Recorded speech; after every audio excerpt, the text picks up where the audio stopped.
अरे बायकोची सगळी कामं तूच करतोस, कशाला ठेवलंस तिला? घालव माहेरला. अगं आई घालवली असती, पण तिला आता 1500 रुपये चालू होणार आहेत.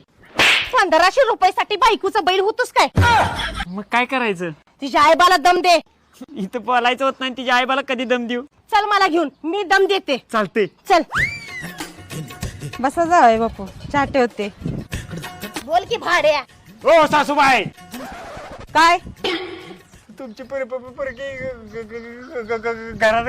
तू ग बस भाड्या, मी बोलते. तुमच्या पोरगीला काय वळण लावलं की नाही? सगळी घरातली कामं माझ्या पोराला करायला होत्या. कुठे गेला तिचा बा? बोलवा त्यासनी बाहेर. बाहेर या. बापू तुम्ही आलाय सोय. बरं बसा, आत्ताच फरशी पुसून झाल्या, लगेच दुन येतो.